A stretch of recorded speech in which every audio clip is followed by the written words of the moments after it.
नमस्कार मित्रांनो, आज आपण महान संत श्री शंकर महाराजांच्या अद्भुत जीवन प्रवासाबद्दल जाणून घेऊ आणि त्यांच्या शिकवणीचा आपल्या जीवनावर कसा परिणाम होईल हे पाहून घेऊ.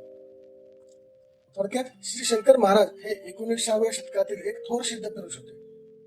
त्यांच्या जन्माबद्दल किंवा बालपणीबद्दल फारशी ठोस माहिती उपलब्ध नाहीये. असे मानले जाते की त्यांचे मूळ नाव आणि जन्मस्थान गुप्त ठेवण्यात आले होते, कारण ते कायम स्वतःला अनामिक ठेवण्याचा प्रयत्न करत असत. ते कायम फिरतीवर असत आणि भक्तांना आशीर्वाद देत. पुण्यात त्यांचे वास्तव्य विशेष ओळखले जाते, जिथे त्यांनी अनेक साधना केल्या आणि भक्तांना मार्गदर्शन केले. ते नेहमी पांढऱ्या कपड्यांमध्ये असत आणि त्यांच्या डोळ्यात विलक्षण तेज दिसत असे. त्यांचे विशेष गुण आणि कार्य आता आपण थोडक्यात जाणून घेऊ. महाराजांना योग व ध्यानातून अनेक सिद्धी प्राप्त झाल्या होत्या. ते अतिशय सहजपणे लोकांचे दुःख दूर करत असत आणि त्यांना जीवनात नवीन दिशा दाखवत असे. ते नेहमी सांगत असे की देव हा तुमच्या अंतःकरणात आहे, फक्त त्याला जाणून घेण्यासाठी साधना व श्रद्धेची गरज आहे. त्यांनी हिंदू, मुस्लिम, ख्रिश्चन अशा सगळ्या धर्मातील लोकांना स्नेहभावाने वागवले आणि एकता कायम ठेवण्याचा संदेश सगळ्यांना दिला.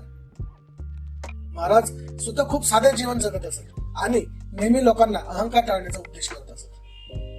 पुण्यातील कात्रज जवळ असलेल्या त्यांच्या समाधीस्थळाला आजही भक्त मोठ्या श्रद्धेने भेट देतात.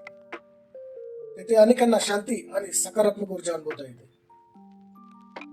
जीवनातील खरे समाधान हे बाहेर नाही तर आत शोधले पाहिजे असे ते नेहमी म्हणत. त्यांची अजून एक शिकवण आहे, ती म्हणजे दुसऱ्यांना मदत करून निस्वार्थ सेवा करून जीवनाची खरी मजा अनुभवता येते.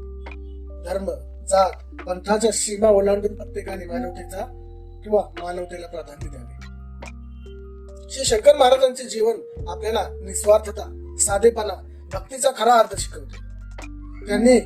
त्यांची शिकवण आजही आपल्याला प्रेरणा देते. चला, आपणही त्यांचा संदेश आपल्या जीवनात आणण्याचा प्रयत्न करू. धन्यवाद. लवकरच भेटू पुढच्या व्हिडिओ.